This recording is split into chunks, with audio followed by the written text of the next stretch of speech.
Good evening. Glad to see all of you here. One last announcement. If you can't find a seat, the balcony is open. And so you can go up there and find a seat up there.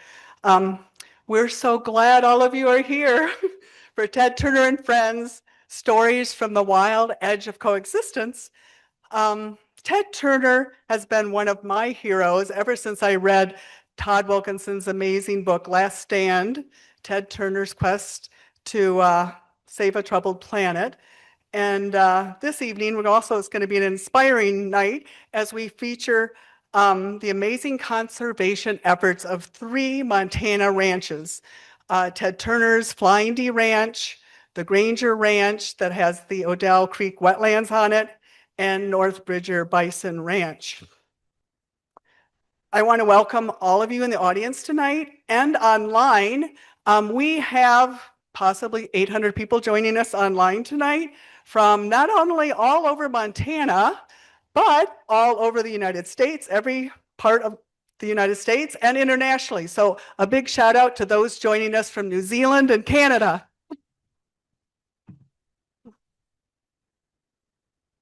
So those online, if you could see, there's a great energy or great buzz in this auditorium here, and it's so full we had to open up another section on the second floor.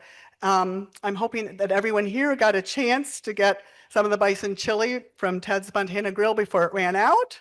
And hopefully you got to go around and learn about what the great work that some of our co-sponsors, exhibitors are doing. And perhaps you got a chance to buy the book that I just love. I've read it multiple times, Last Stand by Todd Wilkinson. If you still want to get a copy after the program, you can go into the ballroom and Elk River Books will be there with some signed copies for you. For those of you online, I highly suggest that you go to your favorite bookstore and grab a copy. It's a great read, and you'll be truly, truly impressed by what Ted Turner has done. So my name, by the way, is Ann Reddy, and I am the chair of the Gallatin Valley Earth Day Committee. And we are so excited to have Todd Wilkinson and Liz Fairbanks from the Center for Large Landscape Conservation with us, as well as Mike Phillips is here tonight from the Turner Endangered Species Fund, and Jeff Laszlo, who is the owner of the Granger Ranch, and Matt Skoglund, who's the owner, along with his wife Sarah, of the North Bridger Bison Ranch. Tonight's event, oh wait, hold on. Oops. Uh-oh, that was my fault. Okay, sorry about that. I was sort of thought they were doing it for me, but I guess not. Okay, so here we go. So tonight's event is the first in a series of events that we are holding from now until April. And our theme for this year is Healthy Earth, Healthy You. And it culminates in our annual Earth Day Festival here in Bozeman in April. This year it's on April 25th, where we get actually thousands of people. So please come out and join us. And if you want to find out about our future events, please visit our website at www.gallatinvalleyearthday.org. Before I invite Todd up to the stage, I just wanted to take a moment to thank our sponsors. You know, our whole series of events like tonight are free only because of the generosity from organizations and businesses in our community.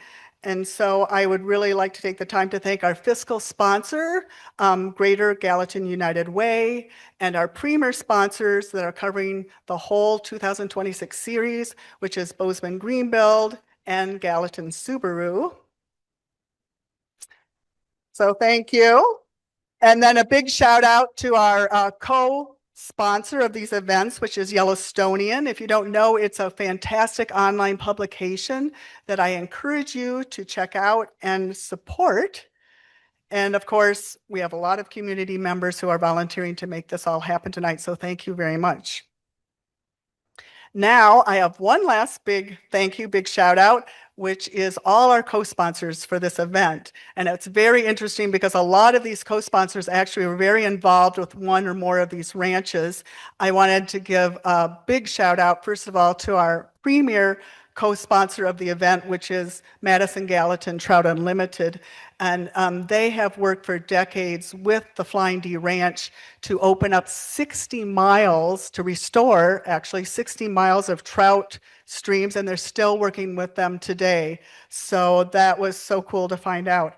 But there are also a lot of other sponsors here that I want to thank, which is American Prairie, the Center for Large Landscape Conservation, the Gallatin Watershed Council, Gallatin Wildlife Association, the Gallatin Valley Land Trust, which helped get a conservation easement for one of the ranches, the Jack Creek Preserve, Madison River Foundation, the Old Growth Forest Network, which is a brand new organization here in Montana. Very thrilled about them. Preserve Reynolds Pass, Sacagawea Audubon Society, which I have to say contributed money to the Granger Ranch to help reintroduce swans. That's very interesting.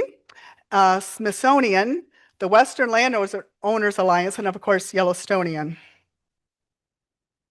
Okay, so now for tonight's discussion, I promise I will introduce Todd, and we'll get this going in just a moment. But before that, I just wanted to let you know that there will be a question and answer period during the panel discussion.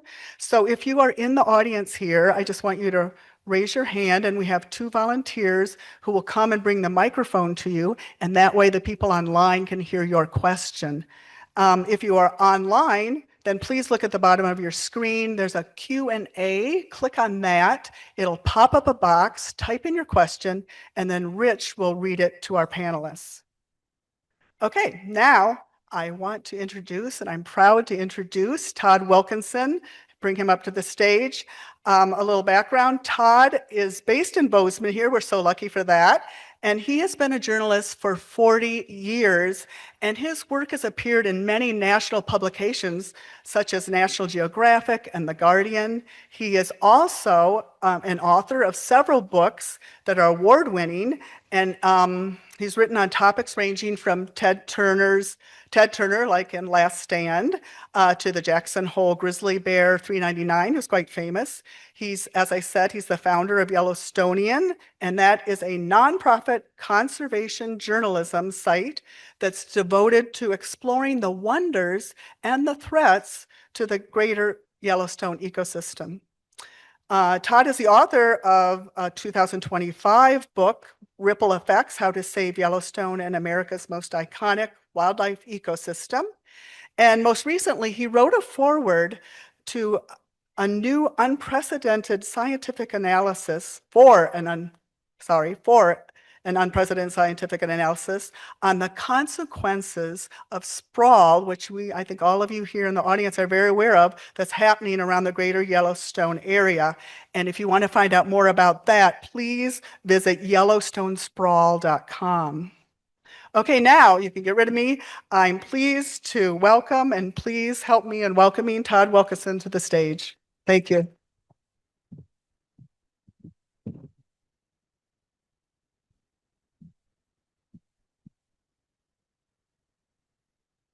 Thank you all for coming out. Thank you for beaming in from around the world. And tonight is a night of really honoring heroes in our community, people who are applying advocacy and activism to the land in a new modern land ethic. Before I continue, though, I want to have a shout out to a couple of unsung heroes. One is Ann Reddy and her husband, Rich.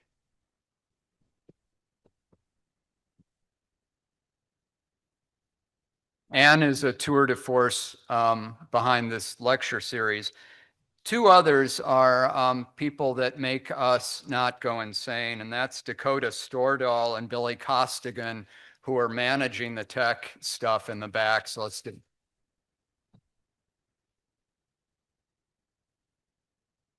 What's great about tonight, I think, is if any of us were searching for community and why we choose to live in Bozeman or any other wild places, this is an example of what our community looks like and how its tendrils really wrap around the globe.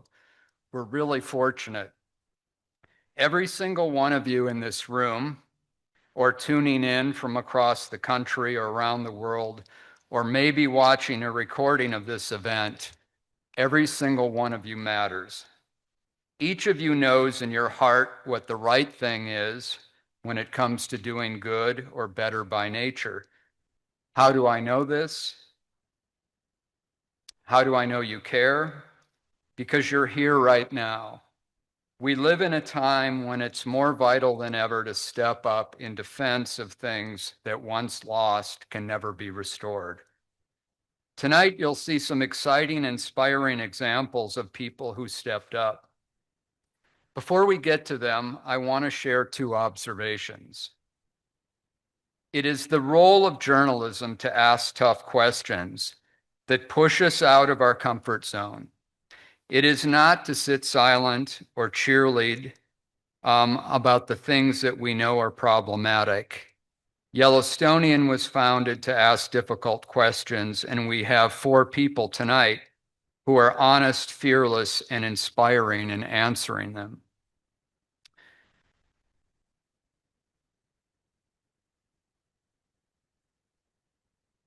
So I want to talk about this guy a little bit.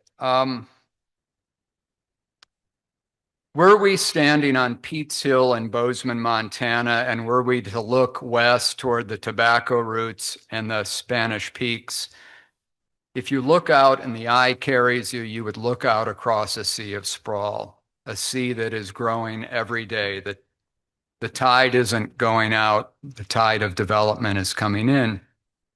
And if you look out far enough, you'll see a line where the sprawl line stops.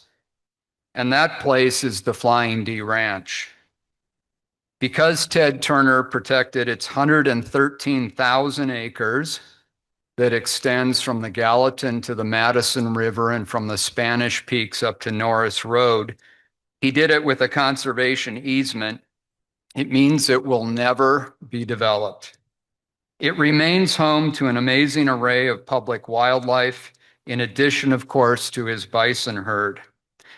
Quick question. How many of you in this audience, let's see a show of hands, have been out on the Spanish Creek Road to watch bison at Ted's place? It's pretty amazing. When Ted arrived in Bozeman, many people had suspicions about his motivation and intent. And I think it's clear that he is a beloved and much valued member of our community. And I also want to make a shout out tonight to Ted's Montana Grill for that bison chili. So let's hear it for them.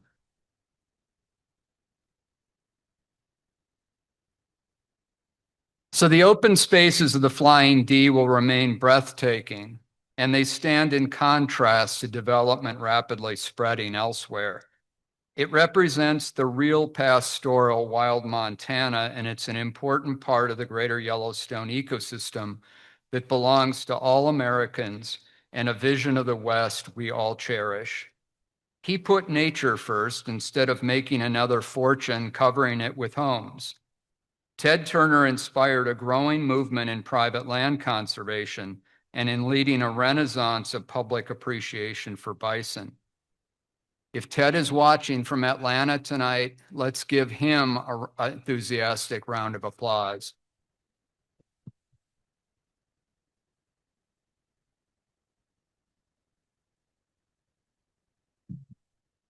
So what I want to do is I want you to hear most of all from our panelists. They're extraordinary people. We have 4 of them. And I'm going to offer a brief introduction before Mike Phillips will lead us off. What is there to say about Mike Phillips? Before he came west and led the reintroduction of wolves to Yellowstone National Park, he looked after the red wolf recovery program in the Southeast. Shortly after that reintroduction effort of gray wolves in Yellowstone was successful, Mike went to work for Ted, and together they co-founded the Turner Endangered Species Fund. An incredible array of imperiled species that have been offered a second chance at recovery on Ted's lands, thanks to their vision and the vision of their colleagues. Mike is a pretty damn modest person, Couple summers ago, he won the Aldo Leopold Award, the highest honor given to a biological scientist by the Wildlife Society. And so he's well known. He is a nationally known and respected figure on rewilding, and he's one of the most eloquent people I've ever met. Following Mike will be Matt Skoglund. Matt Skoglund and I first bonded over our love of hockey. I remember when he was a younger guy. Now he's got a long Socratean beard. He worked for the Natural Resources Defense Council, became frustrated with Yellowstone bison policy, wanted to do something about it, and together with his wife, Sarah, they founded North Bridger Bison, north of Bozeman on the western side of the Shields Valley. How many of you have been up to the northern end past Bridger Bowl? You know that that's coming under a lot of population pressure, and the Skoglunds wanted to stand up and make a difference. And so today you have an array of species similar to Ted Turner, and indeed Ted served as an inspiration for them. Our third panelist is Jeff Laszlo. Under his leadership, his ranch, Granger Ranches, completed one of the biggest wetland restoration efforts in Montana history. Odell Creek had been straightened and turned into a straight line to serve human needs. And Jeff Laszlo, a fourth generation rancher, wanted to put nature's contours back. I didn't know this, but the Madison is an extraordinary place to go birding, over 120 species. They brought back trumpeter swans there. They brought back this habitat for spawning trout that come out of the Madison. And Jeff also put his ranch, as did Matt Skoglund, under a conservation easement, meaning it too will never be subdivided. Last but not least, we have Liz Fairbank of the Center for Large Landscape Conservation. She is a road ecologist, which means she looks at the impacts of roads, but she's a much broader thinker, and she is truly a representative of the younger generation in whom we can put a lot of hope. And I've invited Liz to join me up on stage, and she will offer perspective on why connectivity matters. And from there, hopefully we'll entertain your questions. So I appreciate all of you coming. Let's hear a hand for Mike Phillips.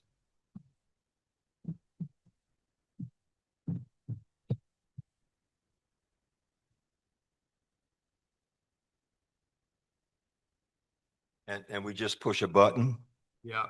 We just push a button. I can do that. You are an Aldo Leopold. Yeah, I can do that. I can do that. Thank you for coming. I wasn't sure anybody would show up, so I'm pleasantly pleased. It's always nice to appear before a hometown crowd with family and friends.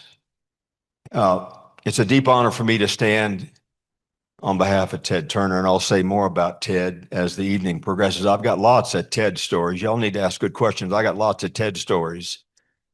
But I want to start by making reference to a little known fact that, or opinion actually, opinion that surfaced for a time in the winter of 1980. Mike Phillips is an asshole. Or so was proclaimed on the wall of a men's room in a bar in Ely, Minnesota in the winter of 1980. I can still see it. I still get scratched among the other pearls of wisdom, things like gas, grass, or ass, nobody rides for free. And there it was for all to see. Mike Phillips is an asshole. Two things made that opinion cut like a razor. First, it had been written by a teammate of mine. I recognized the handwriting from our data sheets. Oh, boy, I knew exactly who it was. And secondly, it was true. It was true.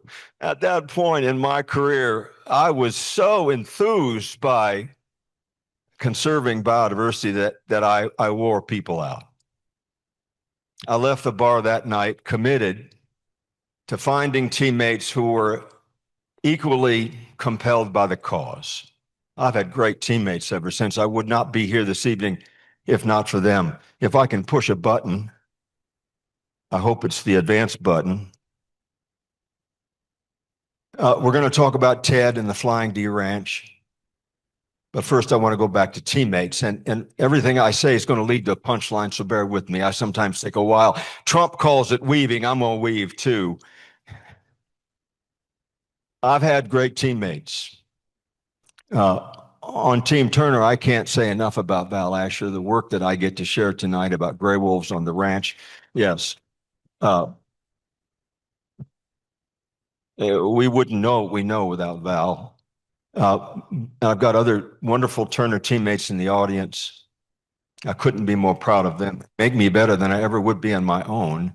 But before Turner, I had great teammates like Dougie Smith in Yellowstone. And over time, circumstances allowed me to develop a relationship with giants. Guys like E.O. Wilson in the corner. I have been blessed to work with rarefied people. He's at the top of the list.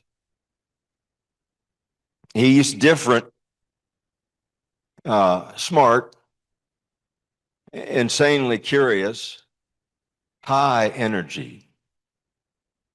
And he sees things from a huge perspective. I'm going to tell Ted stories. So here's one story. We were having lunch, just me and Ted one day. He came out of the bedroom with a t-shirt on and raggedy ass jeans and was seemingly down. And I said, Ted, geez, what's going on? Hold that thought. That morning, the news had made folks aware of a civil strife in some far-flung corner of the world. People killing people, which is not uncommon for people. And for me, it was just water on a duck's back. It was just yet another dust up in some far-flung corner of the world. Not for Ted. He knew he could do something, and he was choosing not to. That choice was a burden, and that's what I saw that day. He's different. He has this odd perspective. We came together because he was attracted by the magic of restoring gray wolves to Yellowstone National Park. The project at the beginning was a revolving door for dignitaries to come to see what all the fuss was about. I had the privilege of spending several quiet hours in private conversation with President Clinton. Ted came to see what all the fuss was about. And that visit allowed us to begin a relationship that eventually settled on a great deal of common ground. He was compelled by many things, but 3 mammals captured and held his attention. He was deeply compelled by American plains bison. They needed help. Ted has always expressed interest to help the underdog. You guys may not know it, but American plains bison represented the greatest assemblage of mammalian biomass the world had ever produced. Along the long sweep of time that this planet has supported multicellular life, the American plains bison at 40, 50, 60 million strong was the strongest expression of mammals ever produced. Ted knew they needed help. They captured his attention. He was a keen fan of prairie dogs. And of course, prairie dogs follow the bison trail quite naturally. And he was keenly interested in wolf recovery. Ted didn't shy away from difficult things. I've been blessed to work with 2 species that piss people off. Prairie dogs piss people off. Gray wolves piss people off. And yet they were front and center in Ted's sense of how do we take a piece of ground and celebrate its present and rewild it, either by accepting native species as they come back or toil at rewilding. And I said, well, Ted, we can come together and some things will happen naturally because you're such an owner that will accommodate. Gray wolves will find the flying D, Ted, but we can also toil and we can change things on purpose. And so we launched the Turner Endangered Species Fund and its sister effort, the Turner Biodiversity Divisions, back in 1997. They have stood since day one as the most significant private effort in the world to redress the extinction crisis through reintroduction projects. All of the species shown here have been subjected to our focus. We mostly have succeeded, have posted significant historic wins on the board. This little guy, that little guy, you see that green light? You see that green light? Somebody say, yes, you see the green light.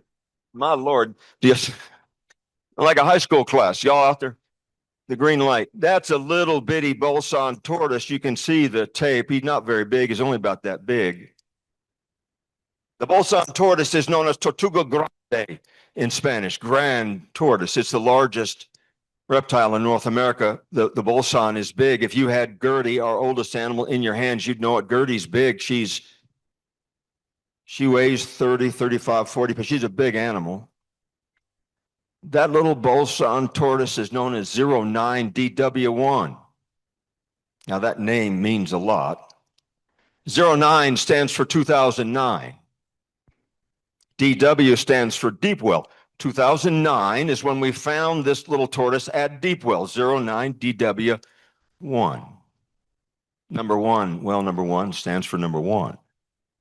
09DW1 was the first Bolson tortoise born in the wild in the United States in over 15,000 years. That is restoration magic of the finest kind. So we didn't just sit back and wait for good things to happen, largely through benign neglect. We toiled at the art of restoration, the art of rewilding. And I would welcome a chance to talk about some of those projects as the evening progresses. But back to the flying D and gray wolves, they found the D around 2002, 2003. The first active den on the ranch, we record around 2006. This is a stunning image shared by Holly Pipple, another wonderful teammate who has a beautiful eye and a great spirit for getting out. The gray wolves have been a fixed feature on the flying D now since at least 2006. One of the largest packs on average in North America. The long-term average pack size for the bear trap pack on the flying D at year's end is 16. That's a big pack of gray wolves, no matter where you are. And it will be my privilege to talk more about gray wolves and the flying D as the evening progresses. So what does this all mean with just 10 minutes to introduce? What is Ted's aim? Save everything. You know, and you might think that's just silly, but it's not. We fight for those things that have no voice, and we do so very effectively. And we live against the belief that a man's reach should exceed his grasp, or what's a heaven for. It really is a high honor to represent Ted tonight. Thank you for listening to me so far. I hope you stick around. Todd, I'm done.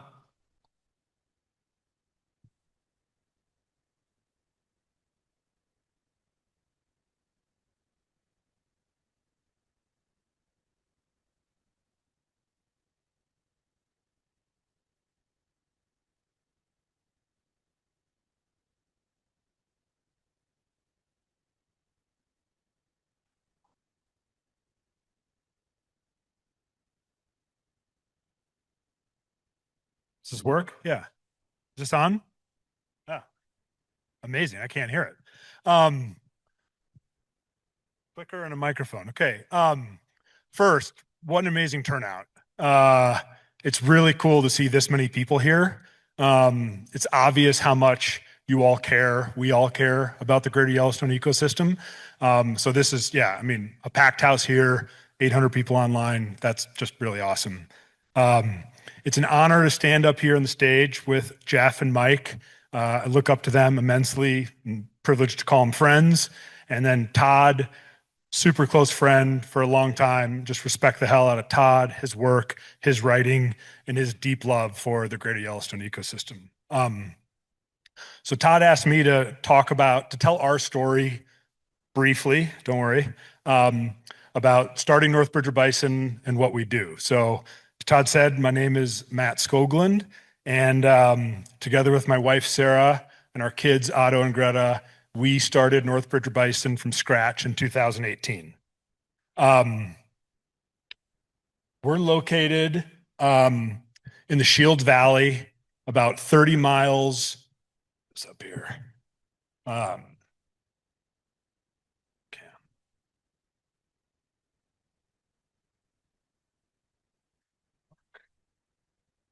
Yeah. Okay. About 30 miles. Sorry. There we go. That's perfect. Say it again. About 30. What did Mike say? I can press a button.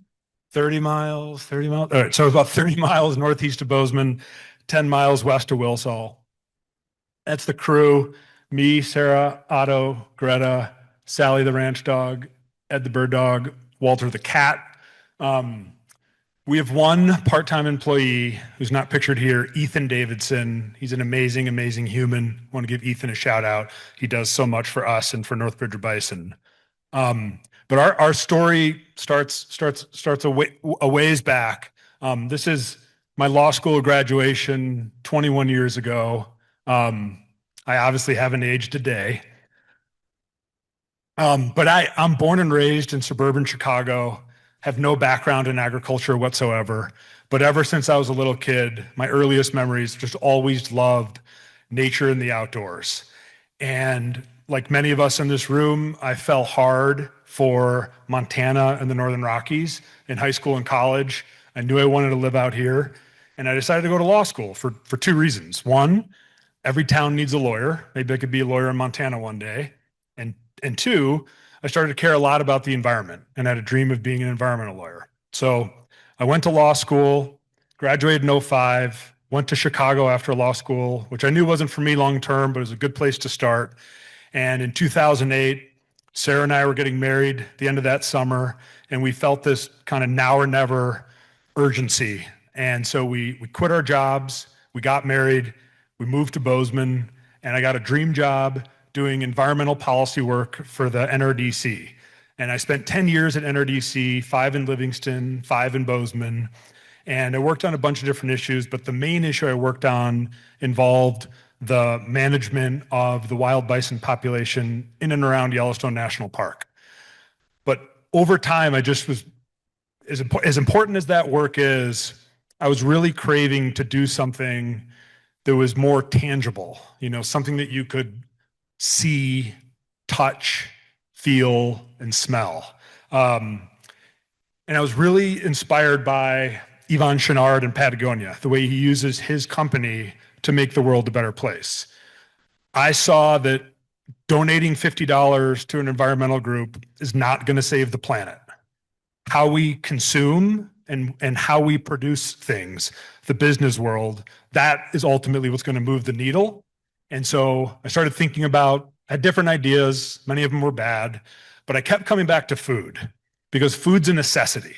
Like if I had an idea for a catchy plastic button that was going to make millions of dollars, the world just doesn't need more plastic buttons. But we all have to eat. And if you think about it, if you're lucky, you get to eat 3 meals a day. You factor that out across billions of people on the planet, and very quickly you realize that the production of food has enormous social and environmental impacts.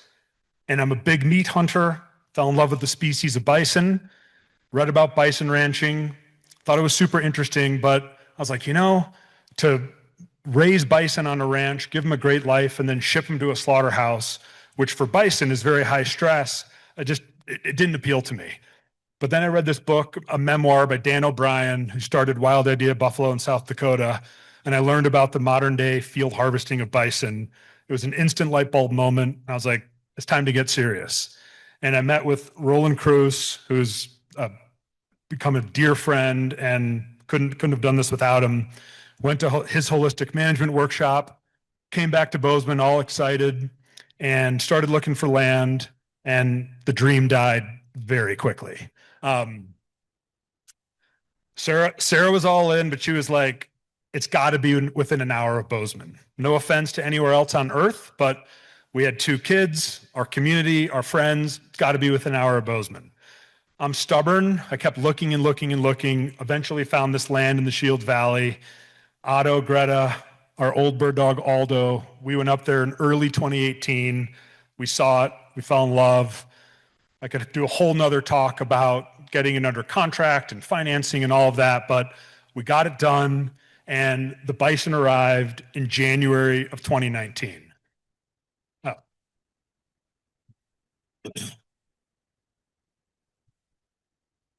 And so here we are several years later, and I can honestly say that I love it more than I ever have, and I believe in it more deeply than I ever have. And ultimately, so what do? We manage for biodiversity, and we do that for 2 reasons. One, as you know, we are living through right now an extinction crisis. Every day we are losing more and more biodiversity. So we manage for biodiversity for the sake of biodiversity, full stop. And then 2, the science is clear that the more biodiverse our ranch is, the healthier the animals are, the more resilient they are, and the healthier their meat is. So what does that look like in practice? We run it as 1 herd year round. We have the ranch cross-fenced into a whole bunch of different pastures. We don't wean our calves. We let moms take care of that. We don't use chemicals.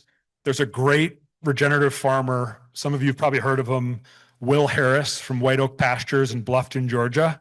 He's got this unbelievably thick Southern accent. And he says, pesticide, herbicide, fungicide, all various forms of homicide. And he's right. You know, regenerative agriculture is this incredible focus on soil health because everything starts in the soil. So we want our soil to be as alive and healthy as possible. And we want our ranch to provide habitat for small grassland birds, pollinators. We're carnivore friendly, wildlife friendly, bird friendly, pollinator friendly. But yeah, from a small savanna sparrow up to a big charismatic moose and everything in between.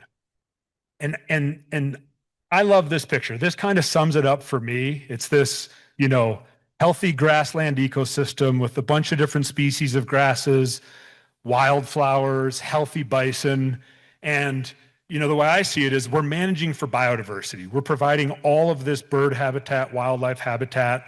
And then we have these animals, bison, that have been on this landscape for tens of thousands of years. They have these magical stomachs where they don't just exist and survive out there. They thrive on grass. And then they provide hundreds of pounds of the healthiest, most delicious food you'll ever eat. And so I just think regenerative ranching is the most beautiful, perfect system for producing food. And we sell our meat 100% direct to consumer by the quarter half whole bison. And I mentioned field harvesting earlier. So when it's time to kill a bison, again, instead of trucking him to a slaughterhouse, which for a bison, super high stress, so there's an ethical and humane component to that, and all that stress has a negative impact on the quality of the meat. So we just reverse that. And I drive out wherever the bison are that day. I personally field harvest every single bison on the ranch. I field harvested a bison on Monday, field harvesting 2 tomorrow morning. And the bison know me. I always joke that they're like, idiot with the beard's here again. And then it's a headshot from a rifle with a copper bullet from about 15 yards, and it's instant. And it's as ethical and humane as it gets for food, not just meat, but for food. So field harvest the bison, bleed it, gut it on the ranch, leave the gut pile out there for the scavengers to clean up, which is something I think a lot about. You know, Mike talked about back when there were 30 to 60 million bison in North America. You know, think of how many tens of thousands of gut piles were on the landscape every year. How many critters evolved using those gut piles? Those gut piles are now largely gone from the landscape. So I love leaving a gut pile out there for golden eagles, bald eagles, bears, coyotes, what have you. But to bleed it, gut it, ultimately take it to Amsterdam Meat Shop west of Bozeman, where they do an amazing job. Kyle's in the front row, my good friend, head butcher at Amsterdam. takes amazing care of our animals and cuts them, packages them, and then we either deliver to our customers locally or we ship all over the country. About half our customers are in the greater Bozeman, Livingston area, the others all over the country. We had bison arrive today in New Orleans, California. But yeah, just incredible meat, incredible way to produce food. And Sarah and I, we care a lot about conservation. And so we put our ranch under a conservation easement with GVLT in 2022. I can't tell you how good that feels. Like, it surprises me to this day how much I think about it, to be out there working and look up and know that it will always look exactly like that.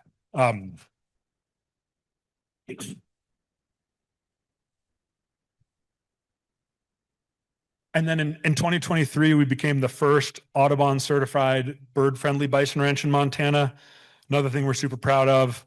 And then this summer, something we'd been quietly working on for a couple of years, we were able to expand by almost 1,000 acres. And we're already in the process of working with GVLT to put that land under a conservation easement.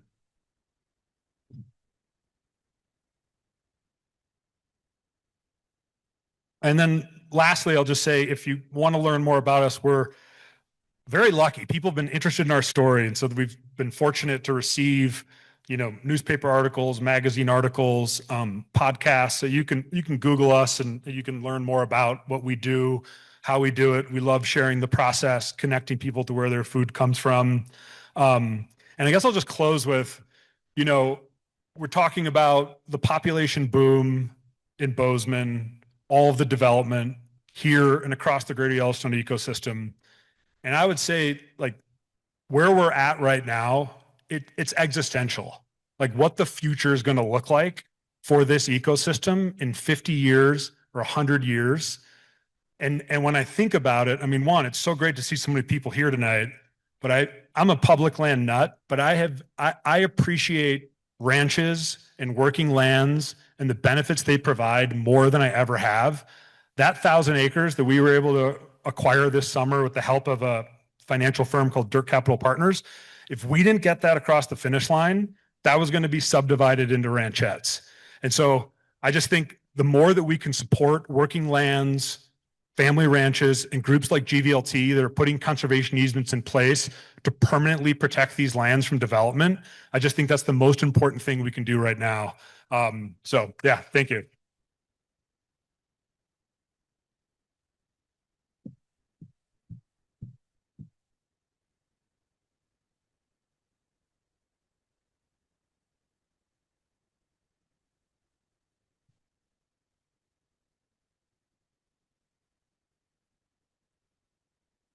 Oh, there's the microphone.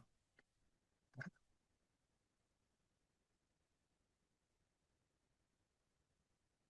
you go. Good evening, everybody, and thank you for being here. My name's Jeff Laszlo. I'm one of the owners of Granger Ranches. I'm fourth generation. I want to thank Ann and Todd for putting this together. It's a really great honor to be able to present to you all. So we're just starting out here at our entrance, and I wanted to share with you tonight some, I think, of the very special things we've been doing on the ranch for the last 20 years. We started about 20 years ago. We are a working cattle ranch. That's our primary enterprise. When we started, what some of you know about the 20-year-long project to restore Odell Creek and the wetlands, I remember talking to some of the partners, and I said, just remember, we're a working cattle ranch. We're not a nature preserve. And I think what I'm going to show you tonight proves that I was totally wrong when I said that. This was one of the problems we had when we started. In the 1950s, there were large drainage canals excavated into the wetlands to try to dry them up, to try to lower the water table, to make that land easier to graze, and hey, they cut the native grasses for winter feed. I think there were about 6 or 7 miles of these canals that were drying up the land. So we went to work. We started in about 2005, and I was extremely lucky. Basically, the stars lined up that we were able to put this project together with the help of PPL Montana and then Northwestern Energy and other partners. But this is the chaos that ensued. We were closing those 6 miles of drainage canals, building new stream channels, and re-wetting the landscape. We were reconnecting the floodplain to the river, re-wetting wetland soils. The historic seeds were still viable in the ground, which was very surprising. And once we raised the water table, after doing more of this restoration work, you can see kind of what it looks like when it's going on here. It's very interesting, actually. The project got bigger and bigger over the years. We've now restored about 20 miles of Spring Creek and probably about 1,000 acres of wetland. This is, of course, what it looked like in process. This is what it looked like shortly after. And I call this a modern day form of alchemy. And there's 3 ingredients. There's soil, water, and time to go from what you just saw to this. And by the way, I meant to say when I was talking about raising livestock that one of the things I really want to talk about tonight is the potential and the valuable role that working lands can play to mitigate or offset some of the major problems that we face, from climate change to loss of biodiversity. So once again, this area I think was worked on just last year, and it's absolutely shocking to me how this comes roaring back. Another shot of Odell Creek. And one of the important things that we've done here is we've raised the water table. So you can see that the surface of the water and the surface of the land are within a certain range of each other, which allows that water to wick out and wet the wetland, and those wetland soils store water. The water now is cleaner and colder. We're sending that down through Odell Creek into the Madison River. And when the Madison River gets too warm, which is unfortunately now happening regularly, Odell Creek provides a refugia for fish. The temperatures are in a very comfortable, healthy range for cold water fish. The water is cleaner and colder, and I think a greater volume of water now going into the Madison River. And of course, the fish population appreciates that and is doing very well. Once again, when I look at this picture, and when I saw this the first time, literally it stopped me in my tracks. This is the wetland, the river bottom adjacent to the Madison River. And I'd actually never seen green color like that before. And the way this system has responded to the work we've done with heavy machinery and using other techniques, including grazing, has produced this incredible ecosystem.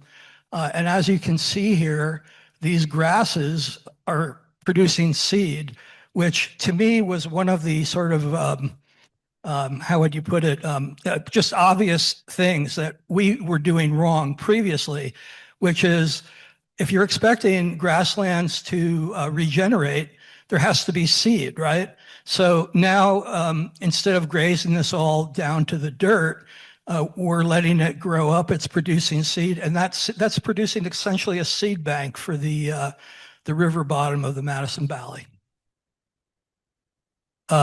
Once again, when we talk about biodiversity, we tend to think of sort of apex species and iconic species.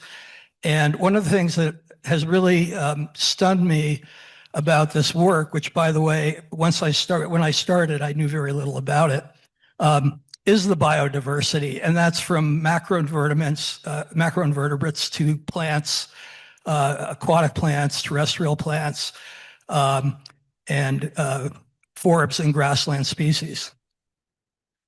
This is a shot of willows that are regenerating, and this is called the peach leaf willow, and I just thought it was so stunningly beautiful. And by the way, none of this was seeded that you're seeing here. And of course, you know the saying, If you build it, they will come. Well, what I want to show you now is what came. So you can see that this area, which is part of our restoration area, is now home to deer, moose, baby moose, antelope. And those antelope, of course, are born down there and come up onto the flats. And one of the things we've done, and we're moving on from this actually, I hope to get to that, is we replaced a lot of old ranch fence with what's considered to be wildlife friendly fence. The bottom wire is higher, the top wire is lower.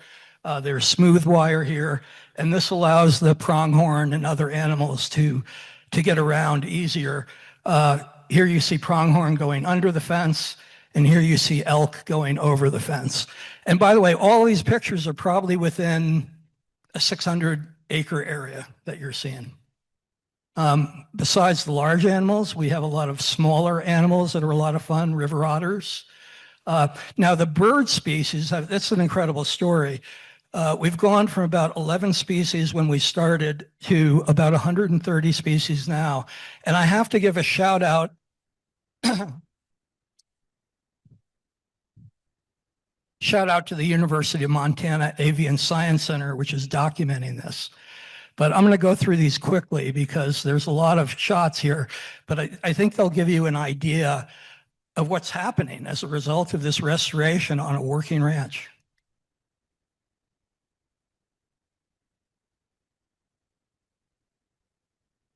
Now, this kind of blew my mind. When I saw this, I looked at these birds and I went, God, they're beautiful, but what are they? So I went home and looked in my Sibley's guide and learned that they're white-faced ibises. And I was just blown away by the coloration in the wings. When you see them on the ground and the wings are tucked in, they look just solid brown, but they almost have peacock colors in their feathers. We have pelicans too, unfortunately. Eagles, a lot of ducks. The duck species, I think the number of ducks have gone up 600, 900% along that line. And you can see that that's a real thing. I want to talk a little bit about what we're doing on the ranch, using this project to help convey these ideas of conservation and share what we've learned and maybe inspire the next generation, the younger generation. This is a group of students from the East Coast who have part of their Yellowstone program. They stopped, visit me for a day. We had a native plant tour last summer. This is our excellent and wonderful manager, Billy Whitehurst, on the right here, with a group of ranch management students from Montana State University. Now, as part of some of that community work that we're doing, when we have been reintroducing trumpeter swans for the last dozen years, we try to make it a community event. And it's really fun to see how this work and an event like restoring or reintroducing trumpeter swans actually brings people together. And so one of the things we never talk about when we're talking about ecology, where connectivity, of course, is a big subject, is the connectivity between all of us. And I think an event like tonight proves that point, that we can't do this kind of work unless we all work together. And that's been the secret of this restoration project, the collaboration, the working with non-traditional partners. And you can see that it's working. Now, the concept, the goal of this project is to establish a sustainable population of trumpeter swans in the valley, in the Madison Valley. And we think we're really close to that. It takes 5 to 7 years for these young cygnets to reproduce, if they reproduce at all.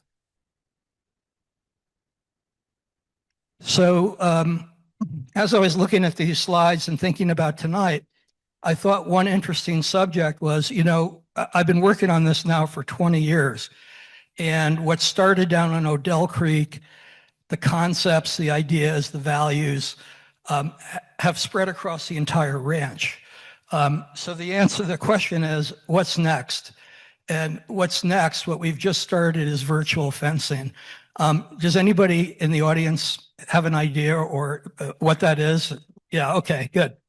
So these are collars that are going to go on our livestock or cattle, which allow us to create pastures literally just by drawing on an app on the phone. And this is a total game changer. Here's Billy Whitehurst and someone from Halter, the company that makes these collars. And by the way, I understand there's someone listening in from New Zealand. So a shout out to New Zealand where these Halter collars come from. And just today, I thought, wouldn't it be interesting to put into this presentation what this actually looks like when we're working with it? So I did a screenshot off my phone, and at about 2 o'clock today, this is where all the cattle were grazing, down by the Madison River. So I guess I'm getting close to the end of the presentation, and I'm grateful that it didn't take longer than I thought it would. But I do want to say, in case I didn't say it previously, that I think one of the really interesting things about this project and what I've learned that collaboration and teamwork is the key. You can't do this without committed partners. And I do want to give a shout out to Billy and our ranch team who are unbelievable just to have taken my work to a whole nother level. But the potential to address some of the challenges, the opportunity to do that on working lands is incredibly substantial. And we have to figure out a way to do that. We have to figure out a way to make that economical. I did want to say, and I know I'm over time, if I can go back, that one of the goals, one of the things we're doing with these collars and this new grazing system has to do with carbon sequestration. We think that besides regenerating soils and grasslands, we expect to be able to sequester more carbon in the soils.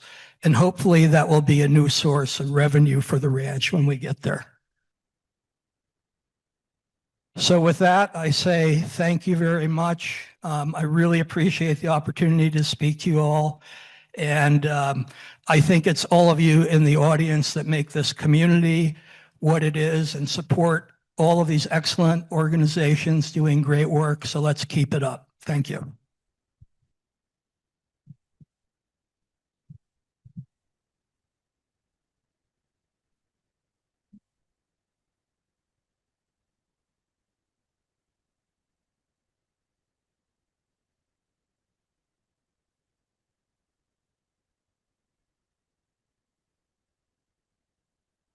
Oh, thank you.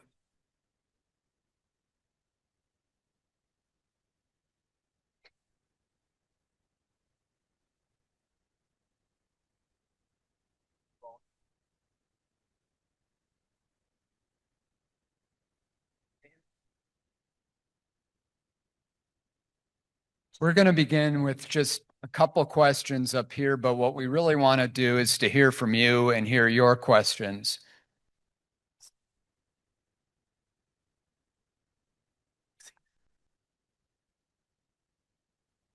So I'd like to begin with a question for Liz Fairbank of the Center for Large Landscape Conservation. She's been working on a number of high-profile stretches of road, US 191, 89, thinking about Bozeman Pass. There's been some great roadkill data that done by the Craighead Institute. We've heard from 3 people who are thinking about, have done outstanding jobs protecting lands, but they're not islands unto themselves. So when you think about connectivity and you think about great work, what else needs to happen if we're going to keep these world-class migrations on the map? Yeah, thanks for that, Todd. And I am honored to be here with all of you guys today. I think, we're really lucky in Montana that we have a lot of our kind of higher elevation, really kind of charismatic landscapes protected through national parks and through our public lands with the Forest Service and other federal land management agencies. But when it comes to migration. Pretty much all the winter range is in the valley bottoms. And that's where we have the most access as humans. That's where most of the land's private. And that's where we put most of our transportation infrastructure and all that kind of stuff too. So the places that animals really need to be able to survive throughout the year are the places that we have the biggest impact on, and the places where we have the least amount of protected space in terms of, federally or state or locally protected public lands.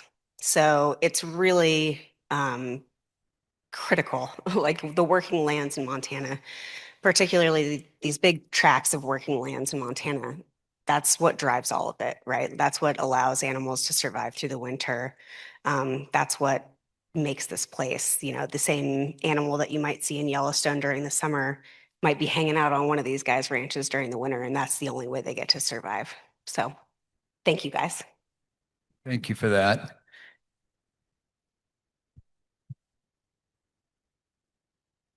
Our time is actually limited tonight, but I want to ask our three panelists a question, and it's this. Jeff, we published interviews with each of them at Yellowstonian, and Jeff, you mentioned in the Madison Valley, 60% protected. The Madison Valley is a miracle, 60% protected by easements. Mike, you've talked about the biodiversity crisis. And Matt, you and Sarah, with your convictions of trying to do the right thing, I want to ask each of you, I want to push you out of your comfort zone a little bit. What do we need to do next that we're not doing or that we need to do better, far better? Start with you, Jeff. Yeah, y'all don't want to start with me. If you're only thinking about the biodiversity crisis, the extinction crisis, which I believe is the humanity's least attended pressing problem, if you take a hard look at it, it will not be corrected unless we have a massive overhaul of laws and regulations that govern daily habits of millions and millions of people. Todd, the extinction crisis is a consequence of all of us making daily choices that put a burden on the back of Mother Nature, and we don't even know it. You guys probably don't know that when you burn a gallon of gasoline, that produces 20 pounds of CO2. 20 pounds of CO2 every gallon of gas. It's almost as though we could say by law, with every gallon of gas used, let's say about 20 miles driven, you got to throw a 20-pound brick out the window. Can you imagine the piles of bricks that would line roadways all over the world? But they would remind us all of the burdensome consequence of using gasoline. We don't know that. You're not going to move millions and millions of people in a useful direction to minimize the burden on Mother Earth without a massive overhaul of laws and regulations we don't intend to put upon, but we do. Laws and regulations. I can't figure out any other way to move the millions of people. That's just speaking specifically about this. I don't know why this goes in and out. I think, is this on? Yeah. I'm a broken record, but conservation easements are this incredible win-win tool. And I've been a conservation easement geek for 22 years. I wrote my note or thesis in law school on conservation easements. We did one with GVLT. We're doing another one now. And, when land gets subdivided and developed, it's never coming back. And if we want, the Greater Yellowstone Ecosystem is the last fully intact ecosystem in the lower 48 that has all the animals that were here 1,000 years ago. There is nowhere else in the lower 48. It's a very special place. And, the political winds are going to blow different directions at the state level and at the federal level, but conservation easements are things that we can do right now. And they're very flexible for landowners. There's a financial benefit to landowners. And I see word is spreading. There was a neighbor of ours, great cattle rancher, great friend. land that they lease, they just put like 7,000 acres just closed on a conservation easement. And so I just think conservation easements, it's permanent. And I think it's a tool. You know, you can complain about what's going on in Helena or Washington, D.C. or whatever, but easements are things that we can do right now. Thank you. Jeff, I've had some time to think about my answer, and my answer is I don't know. But as I thought about it, I think a very important tool is what you do, Todd, telling the stories, educating people. We've got to get more of the public to understand these issues and to value the things that are endangered. There has to be an actual value put to it. I don't know how to do that. Mike spoke to that a little bit, through laws, regulations. I just don't know how you move that many people. But I think, if you can connect with hearts and minds on a small scale, that has the potential for large benefits. I want to follow up with you quickly. You mentioned this yesterday. I wanted to bring it up tonight. The rhetoric that we use matters in how we think about things. And you said there's a difference between incentivizing conservation and instead viewing it as an investment. So I forgot to give a shout out to Western Landowners Alliance, which had a table here tonight, a great organization West-wide.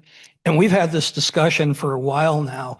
There are a lot of programs through the Farm Bill to aid farmers and ranchers and other landowners to do conservation, to do projects, to do simple things like improving ditches or fences, whatever, that do have a conservation benefit. But the idea, this has always been referred to as an incentive-based system, and I've always hated that because an incentive-based system connotates that nobody will do anything unless you're putting something in the palm of their hand, meaning dollar bills, right? And so I think that has to be viewed as an investment because all of you, through your tax dollars, your federal tax dollars, fund the Farm Bill. And when that money is allocated to these conservation measures, or as I said, as it used to be, it should be an investment, and you should all expect a return on it. And I, as a landowner, as a rancher, should work very hard to ensure that there's a return on that. So that's just a sort of a semantics, as you said, but I think it's important to view it that way. Thank you for that. We're going to open it up to questions. And before we do, I have one more for Liz. We've had lots of chats about this, about overpasses and underpasses being portrayed as panaceas, quick fixes, silver bullets. There's the Annenberg Bridge in Southern California, $80 million to accommodate a pretty small population of mountain lions there. Not a lot of biodiversity there. It's a lot of money to not have acted proactively. So when you talk about how do we prevent building bridges to nowhere or bridges that have only marginal value, could you riff again on what the key component is when we think about crossings on both sides of the road? Yeah, thanks again, Todd. I guess I think about the infrastructure piece as like kind of a wound on the landscape, right? And if you're going to stitch a wound back up, you have to have healthy tissue on both sides to stitch it to. And so when we think about infrastructure investment, we're talking about, project lifespans of 75 plus years. And we're not going to invest millions of dollars in places where that habitat might be gone, subdivided, or whatever else in the next 5 to 10 to 75 years. So projects like what we're talking about for 191 between Gallatin Gateway and the mouth of the canyon aren't possible unless there's protected land on either side. And in the case of the Southern Gallatin Valley, that's a pretty rare commodity. You know, if it wasn't for the Flying D, basically having land on both sides of the road, which is basically the last remaining grassland connectivity area in the Gallatin Valley, the southern end of the Gallatin Valley, those projects aren't even possible. So it's really, whether you talk about from, you know, the Madison to the Gallatin River, or you talk about from, you know, the ridge line to the ridge line of those mountain ranges, it's the tiny sliver in between when we're talking about infrastructure, but it's everything else that surrounds it that matters. And that's what the stitches are meant to pull back together in terms of wildlife crossings, overpasses, underpasses, things like that. But if you don't have healthy tissue to stitch it back to, then it's not possible. Great, thank you. So let's open it up. We want to hear from you. If anybody has a question, please raise their hand and we'll try to get a microphone to you. We've got 2 people here. Please just tell us your name and hold forth. Hi, my name is Paul Naring, and I used to work out at the Flying D for several years. I'm over here to your left. And questions addressed to Mike. I was early on when I was working there, I happened to sit down on the John at the main office of the Flying D, and there's some reading material to my left, and I pick it up, and it was about it was a report, about a 15-year report on the elk population cycles, which I know Val Alsher's been tracking quite a bit. Could you address that? Just how the elk populations have been influenced by the wolves moving in, and if they've done a decent job, or if they've done, you know, just the impact that the wolves have had on the elk population, as well as the impact they have on the bison out there. You mean specifically on the Flying D? Yeah, okay, fine. Thank you. And I will point out, Val Asher was a beautiful teammate and just finished at the end of 2024 the longest running study of gray wolves ever conducted on private land, a 25-year effort. So we know a fair bit about gray wolf food habits on the Flying D. The short answer is there's been no negligible impact on the elk that use the Flying D. The Flying D supports a very successful big game hunting operation. There's still plenty of big bulls to hunt and good numbers of cows. There's been no appreciable impact on the elk, and similarly no appreciable impact on the bison operation. A take-home message from Val's work is quite simply, if you ranch in large carnivore country, the livestock of choice should be American Plains bison. They're really quite bulletproof. Well, when you look at a gray wolf, they struggle to kill anything. Theirs is a difficult life. For gray wolf, starvation is common for gray wolves all over the world. Injuries are common. I did a study years ago of gray wolf skulls in Alaska, looked at the frequency of traumatic injuries to wolf skulls. How often did they get kicked in the head by a moose? Fully a quarter of the skull showed evidence of blunt force trauma. The bison are doing fine. It hasn't impacted the livestock. I think my Republican colleagues must have a hand in this. Y'all know I served for 14 years as state legislator. You know what they would do there to shut me up? They simply vote no on my bills. So all my bills died in committee. But anyway, so a great question. Thank you. But no big impact at all. Yeah, thank you. What's that? Didn't they stabilize it? Yeah, I mean the populations would go. Oh, up and down. Jeebus, there's so many things that influence the comings and goings of elk. I wouldn't want to put that on the back of a gray wolf. I don't know, right? I think people overextend what gray wolves do in both directions. They're not devils and they're not angels. I don't know that I would say gray wolves stabilize the elk population on the D. I wouldn't say that. We don't have the data. Anyway, thank you. Yeah, thank you.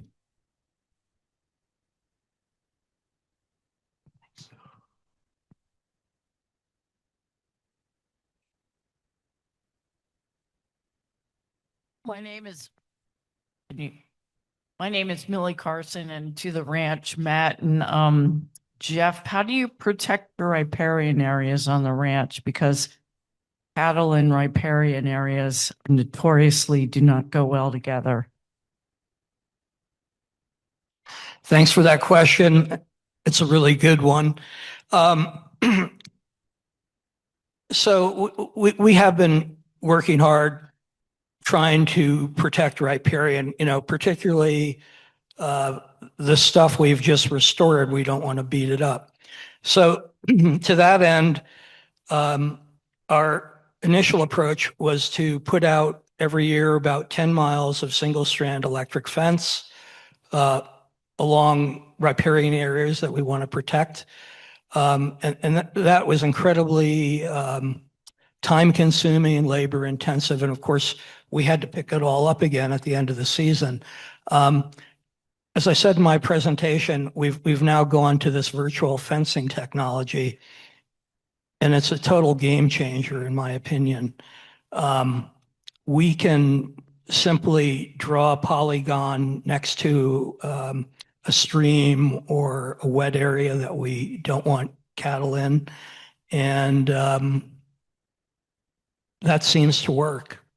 So, we're doing that not only to protect the riparian, but we're using the livestock to enhance the riparian and further the goals of the restoration project.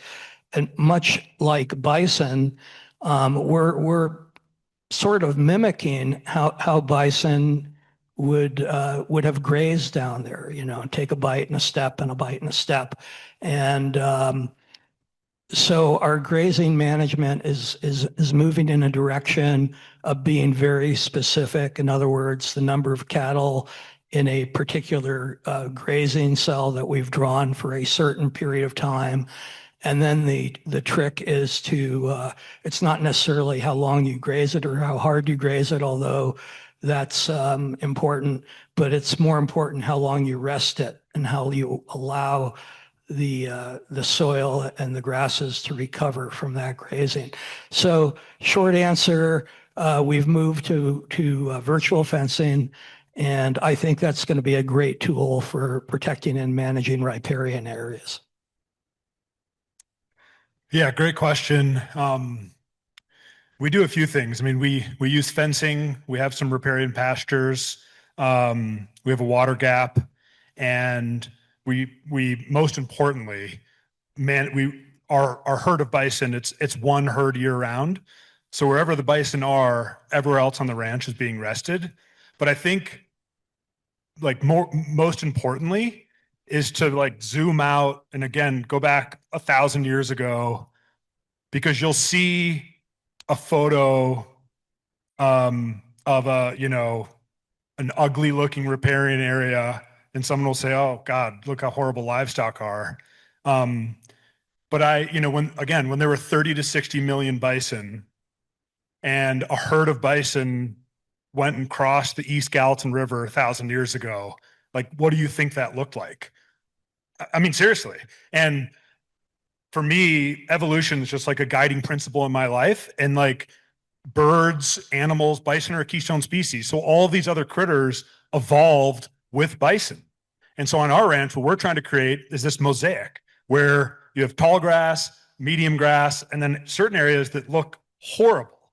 But there are certain birds, depending on if they're feeding, nesting, raising chicks, that they want those really ugly areas because they've evolved relying on those areas. So I would say we have to think bigger and just go back 1,000 years ago.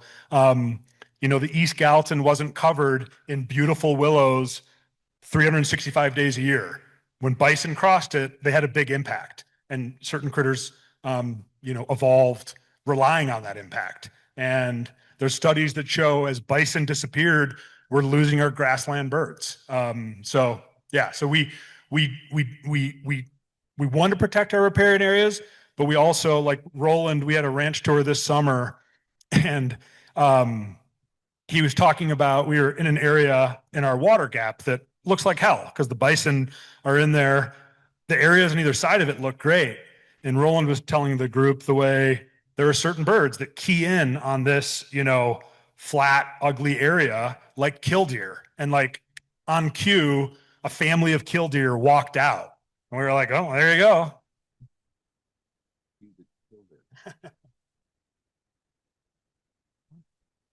Dakota asks that you use the two microphones that Jeff and Matt are holding.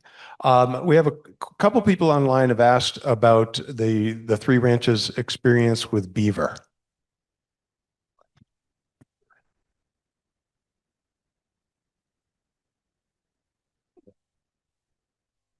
I have no experience with beaver. Well, team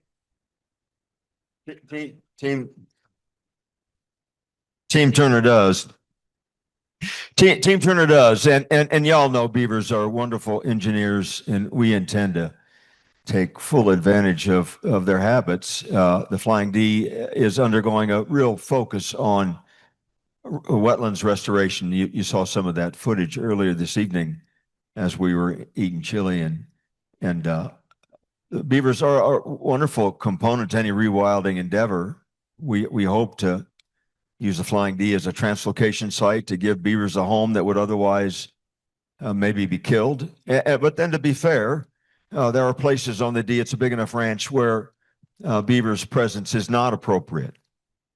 So we're trying to find that balancing act, and we think beavers will play a really important role in long-term rewilding. There was a piece that Bill Ripple and I and many other scientists published some time ago that looked at the 1-2 punch that could be achieved across the Rocky Mountain West with gray wolves and beavers. So they really matter, and we intend to take advantage of them.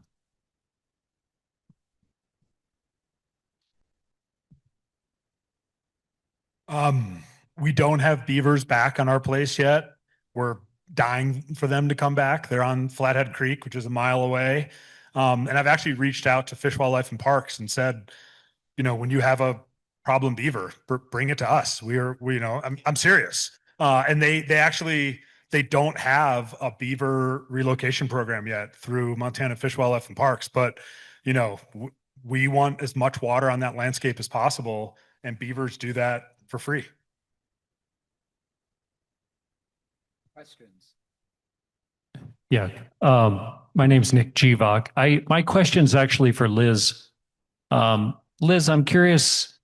I'm kind of taking us out of the Yellowstone, but over in the Drummond area and near Gold Creek was one of Montana Department of Transportation's highest priorities on wildlife crossings.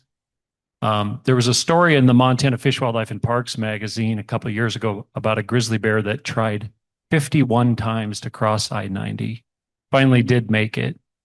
And now they've done a lot of fencing. I think it's 8-foot fence to funnel. There's healthy ranch lands on both sides of the interstate, and they have these beautiful natural bridge, or not natural, obviously, but bridges to funnel the elk in there in a couple spots. I'm curious what you think of that project, if you think it's obviously much more affordable than an $80 million overpass, if you think that's an effective approach.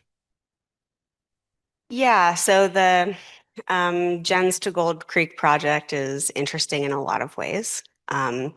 That project was really driven by 2 motorist fatalities, motorcycles who hit elk, and those people unfortunately lost their lives to that. So Montana Department of Transportation has to respond to incidents like that, particularly when they're in a concentrated area. And so the initial project funded through the Highway Safety Improvement Program was 10 miles of fencing, which connected to what are basically existing interchanges for the interstate, as well as a couple of small stock passes. None of those structures are really ideal for elk, which are the reason for those fatal accidents, and also, animals that need to cross the road there for lots of different reasons. And so now, MDT applied for funding through the Wildlife Crossing Pilot Program to do a feasibility study to see what other types of structures could be incorporated in that, because initially it was a safety project that was fencing only, aside from the existing structures, basically to keep elk off the road and to make sure that other motorists wouldn't have their lives ended there because of elk being on the road. But I think that right now, the structures that exist really aren't ideal for the target species. And so I hope that out of this study, potentially more suitable structures will be constructed in that area. That is really important for elk movement and lots of other species like grizzly bears, where, you know, we saw that one young male bounce back and forth, not being able to cross the highway over 2 different seasons, actually, a fall and then the following spring, where he did finally find his way to an existing bridge and get under there. But that whole east-west corridor of I-90 is really important for grizzly bears in terms of recovery goals, connecting the Northern Continental Divide ecosystem with the greater Yellowstone ecosystem bears from a genetic perspective.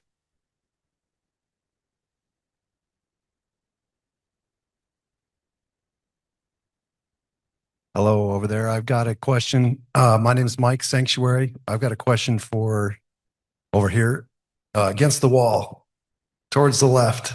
Here we are. Mr. Laszlo, I've heard you speak a few times about the work you've done on Odell Creek. It's nothing less than very admirable. I'm curious though, with the work that has been driven towards recovering fisheries, riparian health, wetland conservation, you've expanded, I think you said, your wetlands by 1,000 acres.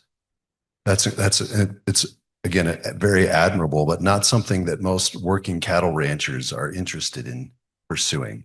So I'm curious, what incentivized you to want to have 1,000 additional acres of wetlands on your property, and what do you feel other working cattle ranchers, what can incentivize them to take part in restoration actions like yourself? That's an excellent question. Thank you very much for it. What incentivized me?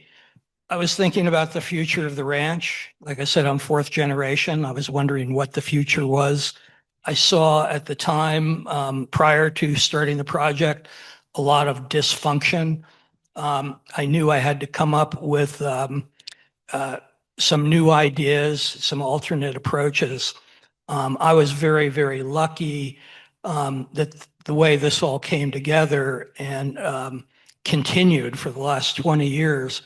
As I said before, I think somehow we have to create an economic value for conservation. And I don't know how to do that exactly.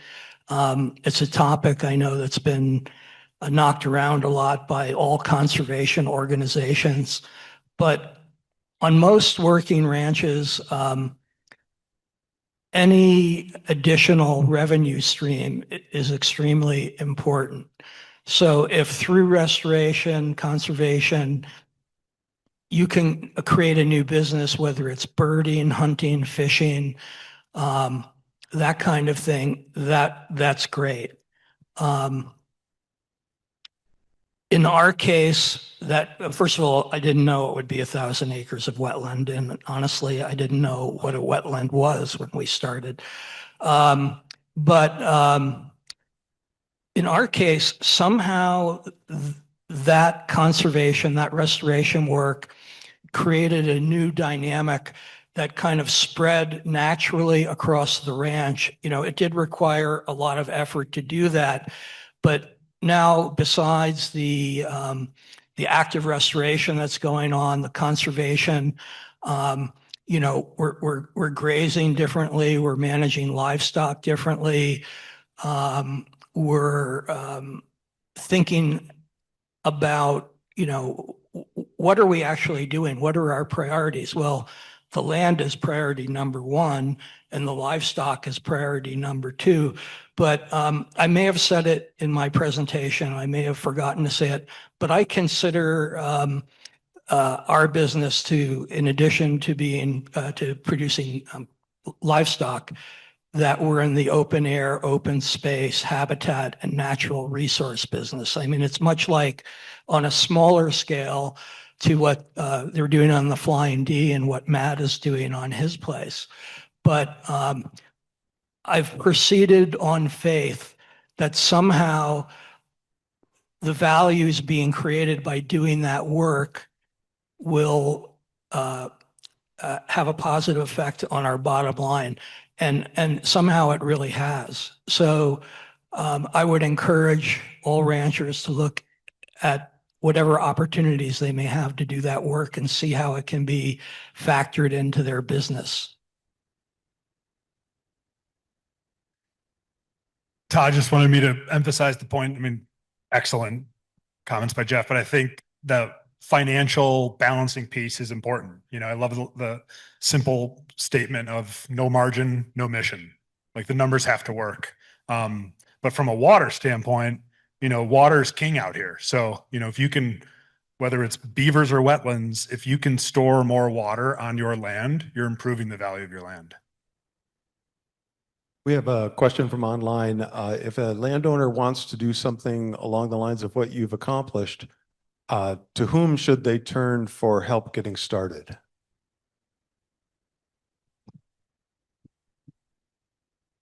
I'll say this because Jeff wouldn't.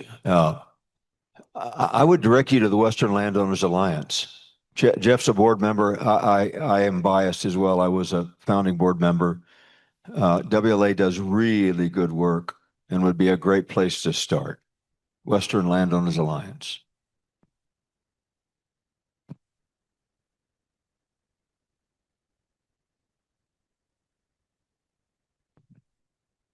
I would add to that, that I have sort of a thought, a saying that has stuck in my mind for a long time, that conservation starts with conversation. And that was very true with what I did. We had lots and lots of meetings, lots of conversations. Some of those meetings were extremely interesting, and in one case ended up with a fist fight behind a bar in Ennis, but that's another story. But I would just, you know, it's a bit like throwing spaghetti at the wall. I would reach out to every organization that I could have a cup of coffee with and have a conversation with, and discuss what you'd like to do, and just keep moving through that network until you find a couple of organizations, a couple of entities, some people who want to do what you want to do. And that's how you put this together.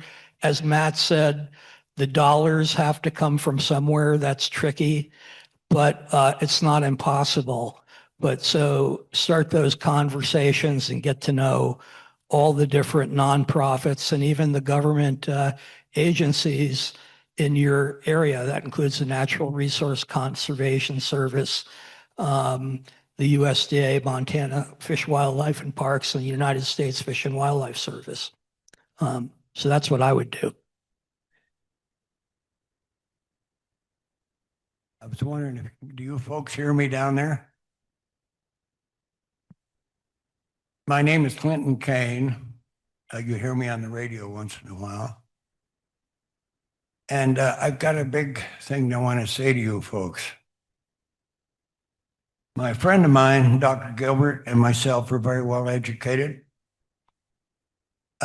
We proposed a pipeline from the rich people in the south of us, the Big Sky, to come to Belgrade and pick up all the sewer systems in the Gallatin Valley.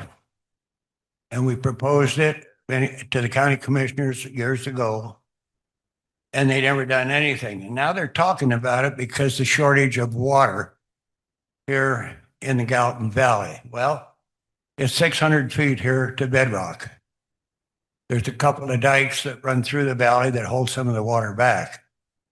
And as you all know, this year it's been awful dry. We haven't had any snow, and we're going to be hurting this summer. And so what I'm asking you environmental people to do is to pressure the city and the county to put that pipeline in from Big Sky clear to Belgrade. And what it does is this. I'll tell you what it does. It picks up all of the roads from all of the here in the southern part of the valley.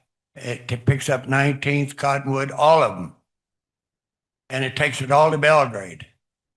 And all of the manure, whatever you want to call it, that's in it, will be dehydrated and given back to the farmers. But the thing is, if we don't do something right away, the West Gallatin River now, I won't eat the fish out of it at all. And I own quite a few acres out on the West Gallatin that goes right into it. That is a big problem for all of us here. And so we all got to do something to our county commissioners, our city commissioners, and try to get that pipeline built so that no more of the Big Sky sewer system will be dumping into the West Gallatin River. And that has happened. And the last thing I want to say, I own land in the middle of Ted Turner. And I want to say there's some of the things you said was correct and some of the things you said was not right. All the elk that are in Ted Turner's place were cut off by Big Sky. And they come down into my family's fields and everything there. And the beaver were trapped by a guy by the name of Savage for Mr. Turner. So I'm going to set the record straight here about everything. But you environmental people had better do something about this sewer system. Now, I've mentioned two things that are fact. Mr. Kane, thank you. Thank you for your comment, but we don't have a lot of time. And your comments were heated here tonight, but we need to move on and get some other questions. So thank you. Appreciate it. Lots for all of us to think about. Are there any other questions?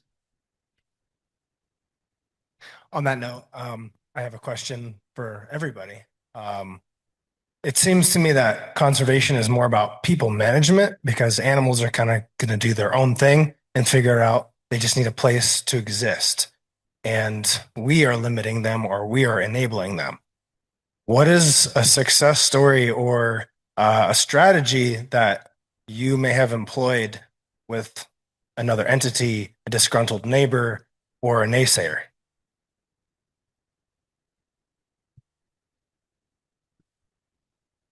A strategy with a neighbor. What was the other one? A naysayer. Oh, they're rascals. Naysayers are rascals. I'll let Jeff speak about naysayers. I'm a big believer in collective effort. And of course, I mentioned earlier, I'm honored to serve in the legislature for 14 years. I believe that public service matters, laws and regulations matter. One thing we did, we were helpful in moving the notion of wolf restoration in Colorado through the ballot box. I may sound like a broken record to y'all, but elections matter. Who we elect to serve on our behalf, all that matters. So that's one way we've gone on it. We've worked with elected officials because we understand they've got seats at decision-making tables. Elections really matter, guys. I mean, y'all know that, but anyway, that's what we do. So I had an interesting experience with naysayers. As we were about to start the first phase of our restoration project, I was very close to my neighbors downstream who owned a section of Odell Creek. And I knew it would be important and respectful to let them know what I was about to do. So I invited them over to the ranch. We stood on a bluff above the restoration area. I did a whole dog and pony show, 20 minutes or so. And at the end, they looked at me and they said, "Tell us again why you're doing this." And they were very negative about it, you know, and I think that negativity was based on working with state and federal government and environmental organizations and what have you. So I didn't push the issue, but I just explained to them there's going to be some silt coming downstream and everything's going to be fine afterwards. Don't worry about it. So we finished the first phase and they came over and looked at it and they kind of grumbled and shook their heads and walked around, left. And then the next year they came back and they saw a few fish in there. And the next year they came back and we had done more work and it was beautiful. And they basically said, "Are we chopped liver? How come we're not involved with this?" And it was important for them to become involved with this, but I knew if I pushed it, it wasn't going to happen. So they did become involved. They became very good and enthusiastic partners. And because of their commitment, we were able to work on the whole system instead of skipping a part. And I will say that that family, interestingly, I think did the first conservation easement in the Madison Valley. So they were established conservationists, but you know, it's the unknown is difficult. When you start a project like that, you really don't know what you're getting into.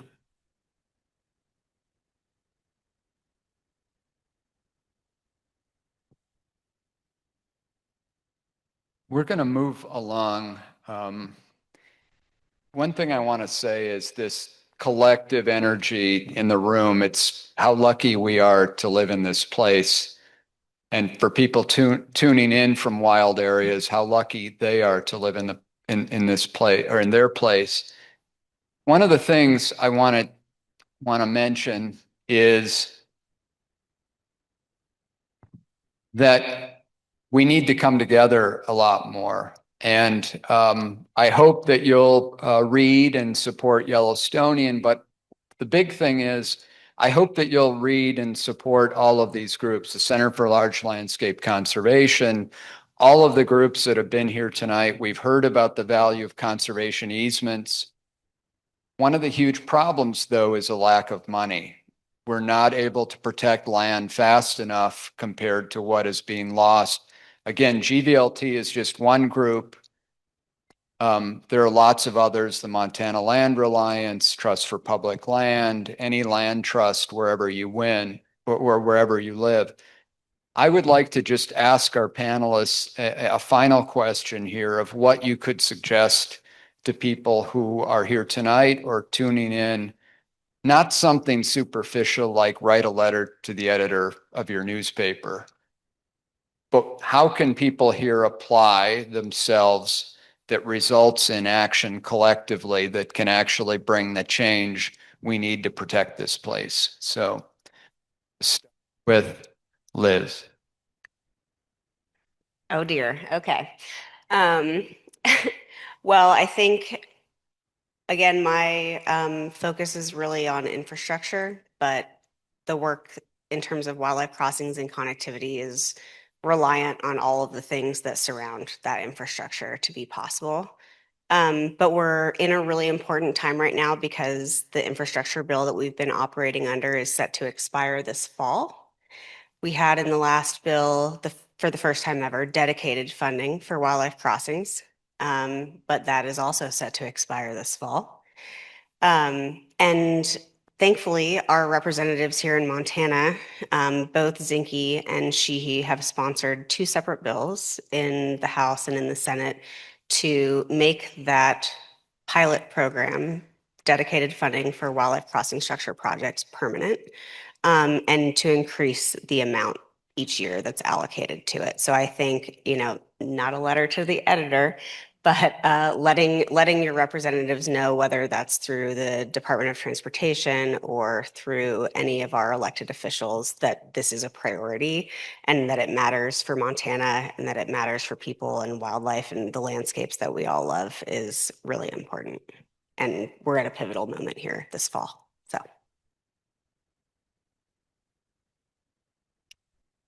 So in my experience, we've had some tremendous volunteer work days on the ranch where volunteers have gotten to know us and we've gotten to know them.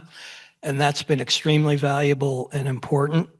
But I think what is more important and has meant a lot to me is just support, expressing your feelings and opinions about the value of the work that we do. I'm using we, referring to the people on this stage. But I think also in terms of politics, it's super important that you contact your representatives, federal representatives, and express your opinion about supporting and funding the Farm Bill. That's where a lot of the money for these conservation programs come from. And I think unless we express that that opinion and that request, the farm bill is going to be sliced down to nothing.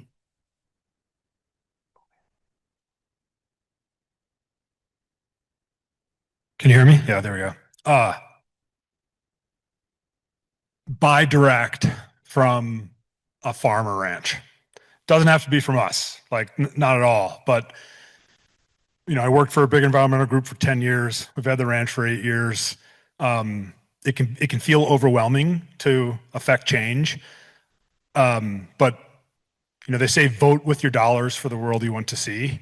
And you eat 3 times a day, that's 3 votes. And buying direct from a farm or ranch,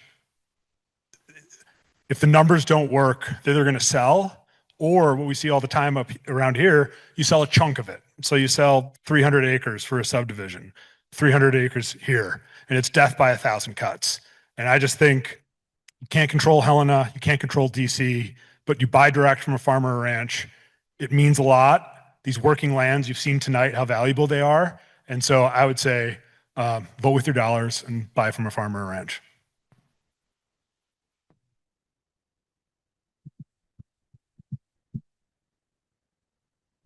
Those are all really good answers. And we're wrapping up, right? And I don't make this suggestion to be flippant. And I'd like to couch the suggestion in a short story. I don't spend much time with Ted these days. It wouldn't be appropriate. His health isn't great. He's spoken publicly. The last time Ted and I had a conversation that mattered, and please understand, he's had a major influence on my life. Leaving Yellowstone National Park was a very difficult thing for me. I had aspired to work in that place since I was 12 years old and never intended to leave.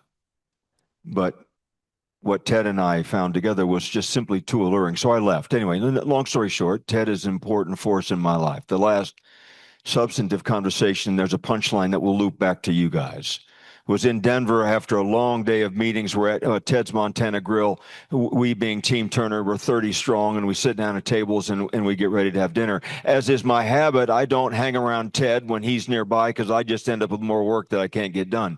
So I'm sitting way across the room. And I hear Ted, it had been a long day, and he wasn't in great health, and he was tired, but he said, "Mike," across the room, "Mike." And my back was to him, so I ignored him. I didn't want to get up and go over to the family table, and I could pretend I didn't hear him.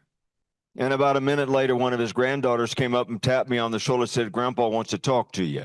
I couldn't deny that. So I went over and I stood behind Ted at the family table. It had been a long day, and he looked up at me, and his eyes were weepy. And he said, "We did okay, didn't we?" I said, "Ted, we did exactly what we set out to do. We've been the most significant force to push back on the extinction crisis. Since day one, we did exactly what we set out to do." And he looked up at me, and a tear coming down his eye. And he said, "And the wolves are okay." I said, "Ted, the wolves are doing great." And he high-fived me. The point to you guys, find something a spirit that moves you. What Todd is suggesting is a tough row to hoe. A letter expressing his support for a particular type of legislation, that's all beautiful stuff. Buying local, beautiful stuff. But for it to work, it's got to work for it being whatever you're doing, it's got to work for a long period of time. I hope you find your spirit that moves you. Thank you, Todd.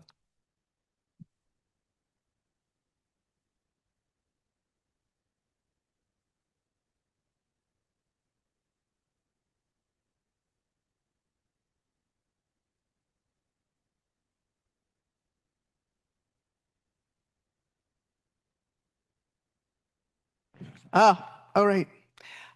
Anyway, I just want to close and thank all of you so much for coming tonight. And I want to thank all of our panelists too. It really was an inspiring, wonderful evening. And I'm so grateful to all of you sharing what you do. And I just want to let you know that if you'd like to rewatch this or share it with someone else who couldn't make it tonight, we did record this and it will be on our website probably by later tonight at gallatinvalleyearthday.org. If you're joining us online, you will automatically tomorrow get an email with a link to the recording, and plus we'll include some additional information because you couldn't be here tonight to talk to all our great co-sponsors in the ballroom. So we're going to share some of that information with you in an email. Whoops. Oh, well, okay. And then I want to invite you to our next event. It's also live streamed and in person. It's called Solar Power for Cows and Crops: Why Montana's Farmers and Ranchers Are Embracing Solar. This event is February 11th at 7 p.m. It's at the Museum of the Rockies if you want to come in person. And it's also live streamed, so you can go to our website at gallatinvalleyearthday.org to sign up for the live stream. And I just want to thank you once again all for coming tonight. It was a really inspiring evening, and have a good night. Thank you.